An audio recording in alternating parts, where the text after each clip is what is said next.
All right, what's up, guys? We're back again talking about the second race of last week at Golden Mile Speedway, what was race number 4 for High Limit Racing in 2024. Once again, there was 26 cars that showed up for this race. We did lose one, but we gained one. So we lost Austin McCarl from the Thursday night program and gained Kevin Newton for the Saturday night program.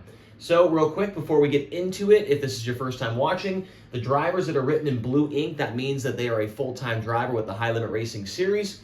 The orange means that they are just there for, the weekend or whatever. They're not a full-time driver. Also, from Thursday night's program, the top 3 in the feature were locked into the program for Saturday, that being Tyler Courtney, Brent Marks, and Justin Peck. They finished on the podium, and under the High Limit rulebook, they did not have to qualify because under the High Limit rulebook, if we race at the same track 2 nights in 1 week or 2 nights in a row, then those top 3 guys, or top 4, depending on how many cars are in the field, they are locked into the heat races, do not have to qualify, and so they started 4th in each of the heat races. So Courtney, Marks, and Peck did not have to qualify this night. So let's get right into it. So qualifying, Spencer Baston in the CJB Motorsports number 5 was quickest overall in the one flight that we had at a 13.025, which was well off the pace of what we saw on Thursday for that new track record set by Brent Marks.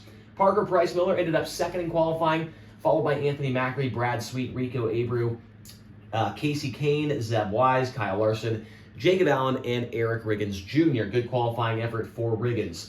Into the heat races, Spencer Baston would get the win from the pole over Brad Sweet. Tyler Courtney went from 4th to 3rd. Zeb Wise 4th. Eric Riggins kept his good night going with a top 5 in the heat race going straight to the feature. And Ryan Timms would finish in the final transfer spot. So this night was a little bit different. We did have a B main as compared to Thursday. That big wreck on Thursday involving Connor Morell and Ryan Timms. Morell ended up scratching, so we only had 25 cars. We weren't going to just send one guy home on Thursday. So Saturday we had 2 cars that were going to go home. That was required for a B main event. So going to that B main was Cole Macedo, Corey Eliason, who ended up in 8th, and Kevin Newton in 9th. Baston and Courtney would go to the dash, and that's what those purple asterisks are. Heat race number 2 is Parker Price Miller getting the win from the pole, followed by Rico Abreu.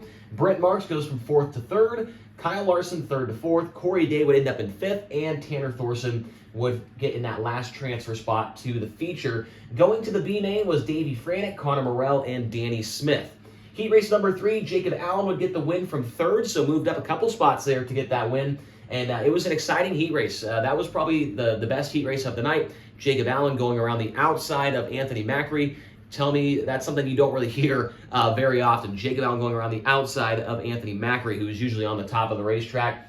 So Jacob got the win. Macri ended up 2nd. Casey Kane 3rd. Dominic Scelzi, Justin Peck, and Chris Wyndham would be the 6 transfers in that one. Brenham Crouch and Dylan Norris would go to the B main. Allen and Peck would be your 2 drivers going to the dash. So on to the B main event.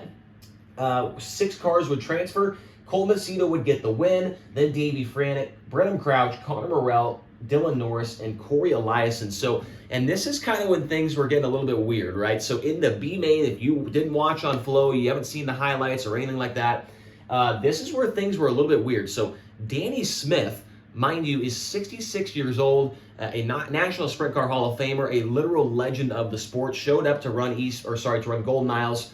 Doesn't have a 360 engine to go run USCS like he wanted to. Only had the 410. Shows up on Thursday. He makes the feature by default, as we had to scratch the B main due to one of the cars scratching. And so Danny Smith is in the last transfer for the entire race. Like, drove by Corey Eliason, was in the last transfer, and Corey's trying to pass him, cannot get by him. At one point in time, is like a half straightaway behind, and everybody's scratching their heads like, what is going on here? Why is Corey Eliason not passing Danny Smith?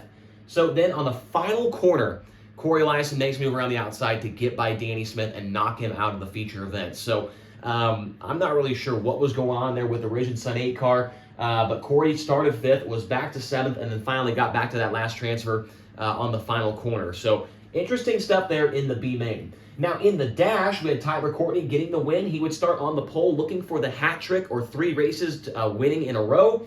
Jacob Allen 2nd, Spencer Baston 3rd, Justin Peck, Brent Marks, and Parker Price Miller would be the final car in the dash. So those would be the first 3 rows of the feature. Now, getting into the feature, Jacob Allen, he would get the win after leading laps 1 through 10 and 20 through 25. Justin Peck led laps 11 through 19.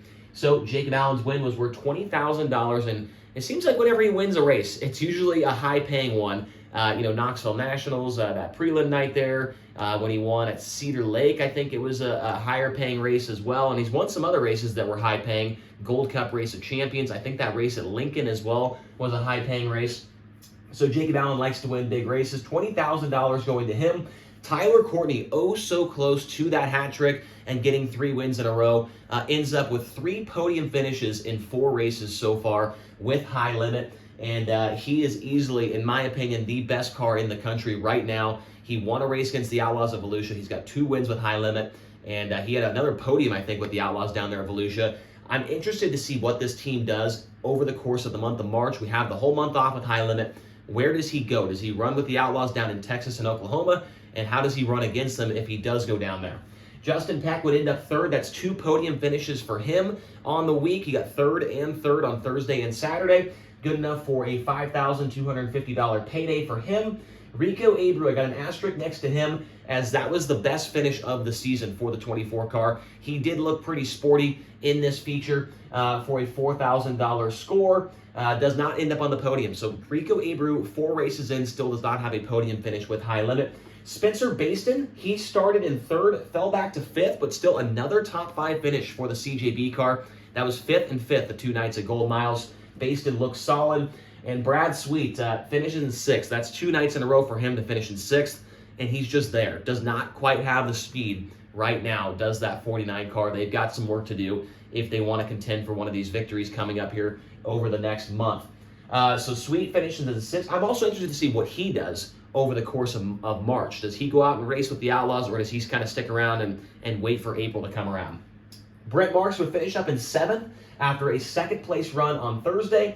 Kyle Larson, looking very human this weekend at Gold Mile Speedway. I want to say he was 7th and 8th, or maybe 8th and 9th or something in the 2 races at Gold Mile. So nothing too crazy from Kyle Larson over the week at Gold Mile Speedway. Parker Price Miller, another top 10 finish, ends up in 9th, and Anthony Macri would finish in 10th.